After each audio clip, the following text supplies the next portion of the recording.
पाकिस्तानी सेना ने अब बड़ा दावा किया है। सेना का कहना है कि उसने बलूच लिबरेशन आर्मी BLA के चंगुल से सभी बंधकों को रिहा करा लिया है और ये रेस्क्यू ऑपरेशन पूरा कर लिया गया है। जबकि BLA ने दावा किया है कि अभी भी 150 से ज़्यादा यात्री उनके कब्जे में हैं। लेकिन इसी दौरान एक बड़ी खबर भी सामने आई है, जिसके मुताबिक बोलान की पहाड़ियों पर 100 से ज़्यादा लाशें पड़ी हैं। चलिए जान लेते हैं इस घटनाक्रम की पूरी कहानी। वो ट्रेन पहाड़ियों के बीच खड़ी है। ट्रेन के बाहर बंधक यात्री बंदूक के निशाने पर हैं। क्वेटा से वहां 200 ताबूत मंगवाए गए हैं। पाकिस्तान की सबसे बड़ी ट्रेन हाईजैकिंग को क्वेटा से 157 किलोमीटर दूर अंजाम दिया गया, जबकि मशक्कफ टनल में पिछले करीब 45 घंटे से पाकिस्तान रेलवे की पूरी ट्रेन हाईजैक होकर खड़ी है और उसमें सवार मुसाफिर ट्रेन के बाहर 3 अलग अलग ग्रुप में खड़े हैं और बैठे हैं। उन मुसाफिरों की तरफ तनी है BLA यानी बलोच लिबरेशन आर्मी के लड़ाकों की बंदूकें।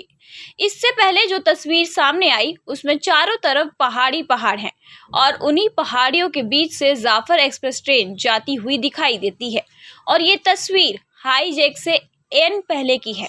ट्रेन अपनी पूरी रफ्तार से आगे बढ़ रही थी कि तभी अचानक ट्रेन के इंजन के करीब एक रॉकेट लॉन्चर आकर गिरता है। निशाना इंजन को ही बनाया गया था ताकि ट्रेन रुक जाए। इधर ट्रेन पर हमला हुआ और कैमरा दूर पहाड़ियों की तरफ घूमता है। तस्वीर फिर बदलती है। अब जाफर एक्सप्रेस रुकी हुई है और सारे मुसाफिर ट्रेन के बाहर 3 अलग अलग ग्रुप में बंधक बने हुए हैं। बंधकों के 3 ही ग्रुप के साथ BLA के सुसाइड बॉम्बर भी तैनात है। हर सुसाइड बॉम्बर ने एक्सप्लोसिव वेस्ट पहन रखी है। यही पाकिस्तान ट्रेन हाईजैक की पहली तस्वीर थी और ये तस्वीर खुद बलोच लिबरेशन आर्मी यानी BLA ने जारी की थी। इस तारीख पर जब Jaffar express Quetta railway station से चली थी तब इसमें कुल 450 मुसाफिर सवार थे।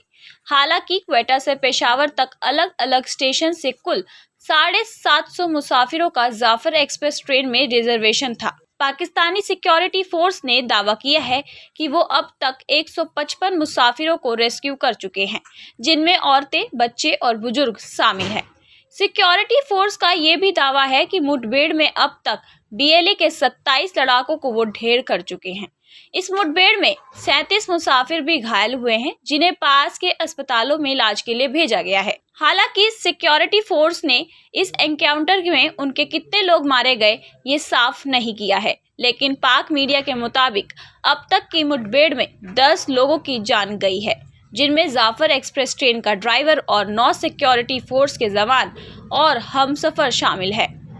हालांकि जिन बंधकों को बचा लिया गया है उनमें से कईयों का कहना है कि उन्हें पाक फोर्स ने नहीं बल्कि खुद BLA ने रिहा किया है। दरअसल हाईजैक ट्रेन तक पहुंचने और उसमें सवार मुसाफिरों और पाक फोर्स के लोगों को बचाने में कई दिक्कतें आ रही थी। दरअसल हाईजैक ट्रेन तक पहुंचने और उसमें सवार मुसाफिरों और पाक फोर्स के लोगों को बचाने में कई दिक्कतें आ रही थी। इनमें सबसे बड़ी दिक्कत ये थी कि जिस जगह ये ट्रेन खड़ी थी उसके आसपास कोई सड़क नहीं है, पूरी पहाड़ी इलाका है। असल में क्वेटा और जैकोबाबाद के बीच नेशनल हाईवे 65 और रेलवे लाइन साथ साथ है, लेकिन बोलान एरिया में दाखिल होते ही मशक्कफ शहर से पहले हाईवे कट जाता है। वहां से पूरे इलाके का रास्ता बेहद दुश्वार हो जाता है। इसके अलावा रेस्क्यू ऑपरेशन में एक दिक्कत ये भी आ रही है कि BLA के लड़ाके आसपास की पहाड़ियों में भी मोर्चा लिए हुए हैं।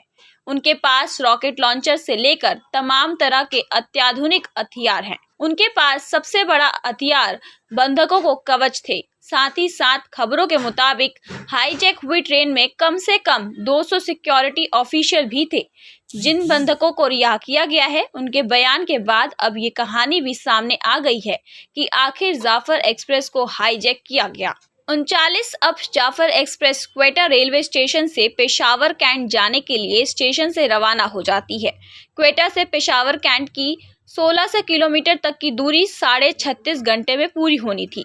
इस दौरान जाफर एक्सप्रेस को कुल 44 स्टेशनों पर रुकना था। जाफर एक्सप्रेस के कुल 9 डिब्बों में करीब 400 मुसाफिर सवार थे। इनमें बड़ी तादाद में औरतें और बच्चे भी थे। इस ट्रेन के साथ हमेशा सिक्योरिटी गार्ड भी चलते थे। वजह ये थी कि इससे पहले भी बलूचिस्तान में जाफर एक्सप्रेस पर कई बार हमले हो चुके हैं।